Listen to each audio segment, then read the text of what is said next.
হাসপাতালে মানুষের জীবন বাঁচাতে নিরলস কাজ করে যাচ্ছেন সেবিকারা। রোগ, জীবাণু, সংক্রমণকে উপেক্ষা করে অসহায় অসুস্থ মানুষগুলোর সেবায় তাদের ধৈর্য মানবতার এক অনন্য উদাহরণ। একসময় এই পেশাকে শুধু সেবা হিসেবে দেখা হলেও 2026 সালে এসে নার্সিং একটি উচ্চ মর্যাদার টেকনিক্যাল ক্যারিয়ার হিসেবে প্রতিষ্ঠিত। কিন্তু কতটা এগোলো এই পেশা? নার্সিং বর্তমানে একটু প্রচুর চাহিদা সম্পন্ন একটা পেশা, যেটা আমরা সারা বিশ্বে দেখি যে এখানে উচ্চশিক্ষার যেরকম সুযোগ সুবিধা রয়েছে, সেভাবে হসপিটালে কাজ করারও ব্যাপক চাহিদা রয়েছে। তো আমাদের বাংলাদেশে নার্সরা সেভাবে সুবিধাগুলো পাচ্ছে না। আমাদের দ্বিতীয় শ্রেণীর মর্যাদা দেওয়া হয়েছে, কিন্তু সেগুলো সঠিকভাবে সেই সুযোগ সুবিধাগুলো আমরা পাচ্ছি না। এখানে নার্সিং যে কলেজগুলো বা নার্সিং হাসপাতালে যে পদগুলো রয়েছে, সেখানে প্রথম শ্রেণীর কোনো পদ চালু নেই।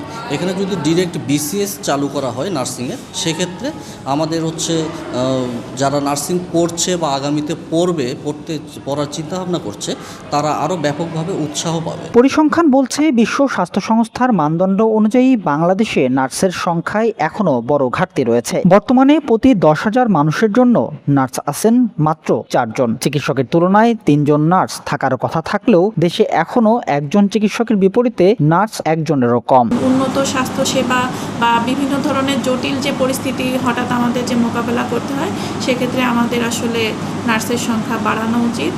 তো সরকারের কাছে আমার এটাই আবেদন যে উন্নত স্বাস্থ্যসেবা যদি আমরা নিশ্চিত করতে চাই, তাহলে আমাদের যে নার্সের যে স্বল্পতা আছে, সেটাকে পূরণের জন্য যে সার্কুলার, এটা আসলে হওয়া উচিত। তবে সংকটের ভিড়ে আসার আলো কম নয়। সরকার নার্সিং শিক্ষাকে আধুনিকায়ন করতে নিয়েছে একাধিক প্রকল্প। বিশেষ করে নার্স ও শিক্ষক তৈরিতে National Institute of Advanced Nursing Education and রিসার্চে পিএইচডি বা ডক্টরাল প্রোগ্রাম চালু করার উদ্যোগ নেওয়া হয়েছে। একজন রোগীর পাশে সবসময় থাকে, তাদের সকল নিড, তারপরে সুযোগ সুবিধা এসব দেখে যে তিনি হচ্ছেন একজন নার্স।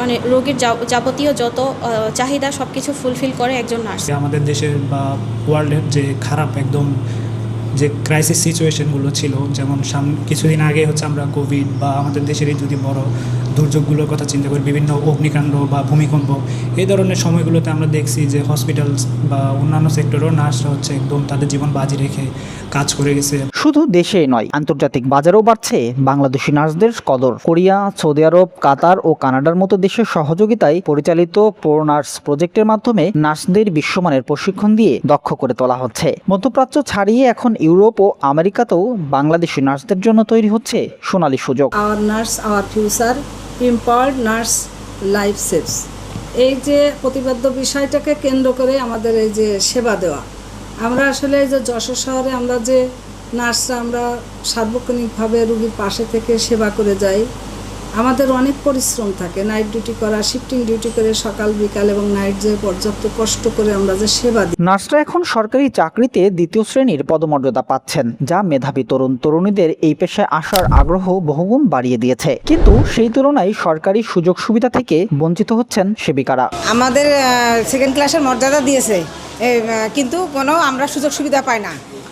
আমরা সরকারের কাছে জোর দাবি জানাই আমাদের পদমর্যাদাগুলো সঠিকভাবে যাতে আমাদের দেয়। ঊর্ধ্বতন কর্মকর্তারা আসে, তখন তাদের খোঁজে, তখন কোনো কিছু তারা তো আমাদের সাথে বেশি শেয়ার করে না, সেটা আমাদের মুখোমুখি হতে হয়। 1820 সালের 12 মে জন্মেছিলেন ফ্লোরেন্স নাইটিঙ্গেল। ক্রিমিয়ার যুদ্ধে আহত সৈন্যদের সেবায় নিজের জীবন উৎসর্গ করে তিনি হয়ে ওঠেন লেডি উইথ দ্য ল্যাম্প। এরপর 1974 সাল থেকে নাইটিঙ্গেলের জন্মদিন 12 মেতে বিশ্বব্যাপী পালিত হয়ে আসছে বিশ্ব নার্স দিবস। সুবর্ণভূমি ডেস্ক, যশোর।